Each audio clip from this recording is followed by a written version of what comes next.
everybody, my name is Hope and welcome back to my channel. I like musicals, they're a big part of my life, and today we're going to be talking about the Olivier Awards and what went down. Now I know I've been MIA for a couple of weeks and I'm really sorry about that, but I've been very busy with assessments and lots of other things outside of YouTube. But I'm on half term for like 2-3 weeks now, so hopefully we should have some consistent content for a little bit at least. But as I feel probably would already know, the Olivier Awards came out and they announced the winners, and I did make a video a couple of weeks ago talking about my predictions and like what I thought was gonna win, but now we know and I have a lot of thoughts. So without further ado, let's get into it.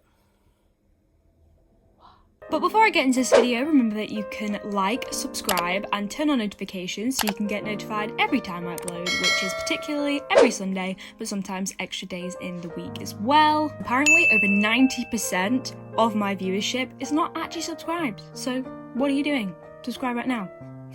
I'm just joking, you don't have to do that. But also remember, you can follow me on all my social medias, which is HopeWilsonX on Instagram, HopeWilson with 2 N's and an underscore on Twitter, and HopeWilson45 on TikTok. But with all that, let's get back into the video. So I think the first thing I want to talk about is the fact that My Neighbor Totoro sweeped. I was expecting it to do well for its technical aspects, but it won a lot. And one of the awards that it won was the No Coward Award for the best comedy or entertainment play. This meant that Rob Madge did not win. Now, I felt as if they should have won. I didn't see My Neighbor Totoro. I don't know anyone that's seen My Neighbor Totoro, but with the amount of reviews and positive feedback we got from My Sons Are Queer and Rob Madge's show, it was very surprising. And obviously, as My Neighbor Totoro sweep, that obviously helped it in its endeavour to win this award, obviously. But I feel like My Sons Are Queer is such a unique show and one that I've literally not heard a single bad word about, that it was unfortunate that it didn't win, because I feel like it would have meant a lot to not only Rob Madge himself, but that show also meant a lot to the community as a whole. And so it would have meant a lot to a lot of people if they would have won, as opposed to My Neighbor Totoro.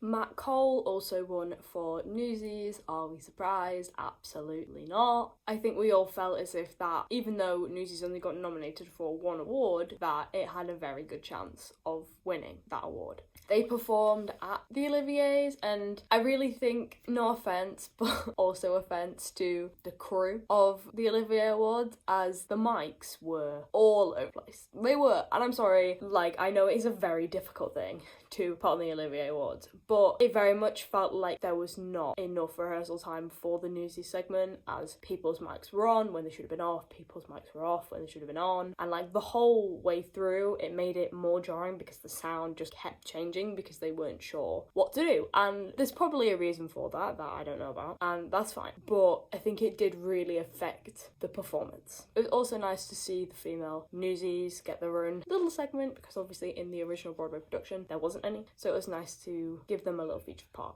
As well as My Neighbor Totoro, the other thing that sweeped was A Streetcar Named Desire. Again, are we surprised? No. But with the amount of actors and things that it won over the night, I think it's very unsurprising as to why the tickets start from like £230, which I think is ridiculous, but that's a conversation for another time. I've heard nothing but good about the show. I'm not a massive fan of A Streetcar Named Desire. It's not my favourite play. Maybe because I had to study it at A-level, and A-levels make everyone never want to listen to Blanche Dubois ever again. But I feel like that was something no one was surprised by, including me. And I don't really have a lot to say on it, but I just thought I'd mention it. Also, Beverly Knight won for Sylvia. This doesn't surprise me at all. I said it was a toss-up between Beverly Knight and Marisha Wallace, but something within me was telling me that Beverly Knight was going to win. And I wasn't complaining, because what I've seen, she was very good. I do think it was a competitive category. I'm not saying that the other categories weren't, but the fact that Beverly Knight won, I think she deserved it, and I'm glad that she won, you know? Because I always feel like in some categories some wins aren't deserved, but this one felt very much deserved. Arthur Darvill also won for Oklahoma for Best Actor in a Musical, and this did shock me. This was a competitive category. You had a lot of big names in that category, and so it was hard to call, and obviously because Oklahoma was so popular, Arthur did have a better chance of winning because the show had already won so much, but I just really couldn't call it, and I was quite surprised when he won. Not because he's not good, you know, I've not seen the show, I can't really comment on his performance, and he'll always be Rory from Doctor Who if anyone else watched Doctor Who. But I think when you had such big names to go against, I think he really stepped up to the plate and clearly did something that the Olivier committee liked, because he was against people like Julian Ovenden, who's a very, very well-regarded, legit singer and West End singer in general, and Andrew Rannells, who's literally won Tonys and stuff. I don't know a lot about Alan Mooney, but I'm sure he was just as talented as the rest of them. I'm just surprised that someone who isn't as versed in theatre as other people, I know he's done like Once and things, but someone that isn't versed in theatre just rose to the challenge and won. So yeah. Jodie Comer also won for Prima Facie, and is anyone surprised about that? No, absolutely not. I think as soon as she was nominated, people knew that she was going to win. I don't think many one-woman shows get transferred to Broadway with them in it. Like, it's virtually unheard of. So for Jodie Comer to win was something everyone was expecting, and the play looks very good just from the trailer, so I think that says a lot. Prima Facie also won Best New Play, which I also thought was a very competitive category, especially being against To Kill a Mockingbird, which has had insane reviews, and for Black Boys, ... it's a long title, and I feel like some of the words in there I can't say online. That was an achievement. If I'm honest, I didn't actually know it was a new play. I just thought it was a play that had existed, and then they just asked Jodie Comer to do it, if that makes sense, but it seemed like a very good play. I was really expecting either, though, for Black Boys or To Kill a Mockingbird to win, just because of the amount of good reviews that they've had. But for Prima Facie to win, it's also unsurprising because Jodie Comer won, you know? Paul Mescal also won for A Streetcar Named Desire. I'll be honest, I don't know how to pronounce his name, I've just seen his face a lot, but I'm assuming he won for playing Stanley Kowalski. This was the other category that I mentioned in my first video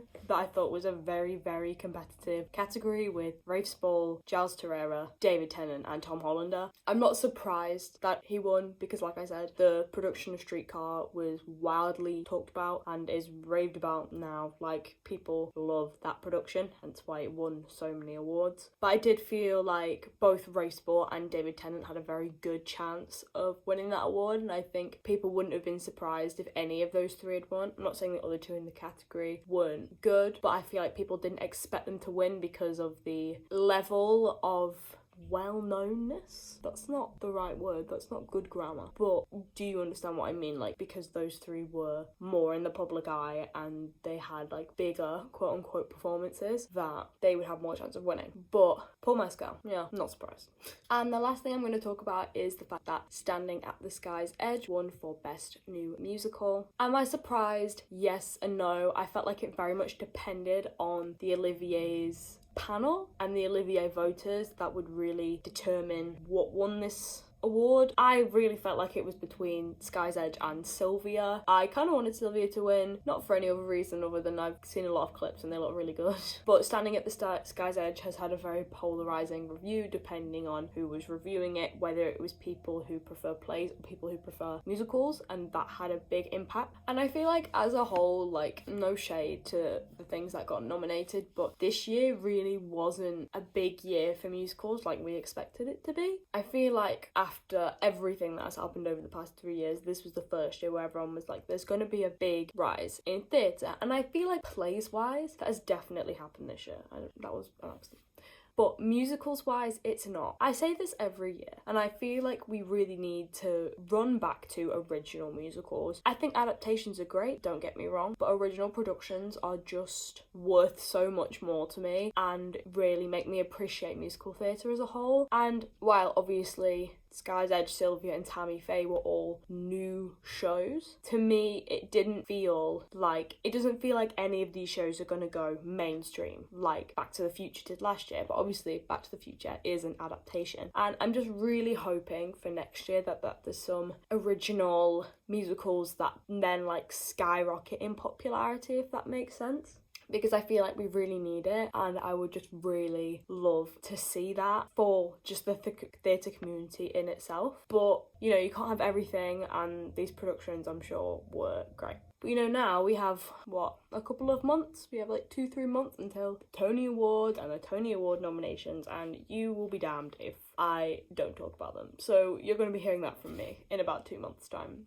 But I think that's all I have to say. I think hopefully what I have to say is interesting enough and like people don't get really offended about my opinions. They're just my opinions. You are allowed to have different opinions and I'm not judging you for those. But yeah, the Oliviers, what do you think? Do you think what would have won should have won, or do you disagree? What do you think? Let me know down in the comments below. But you know, like this video if you like it. Subscribe down below if you feel like it. Follow me on all my social medias. And then you can keep enjoying these calls as much as me. And I'll see you in the next one.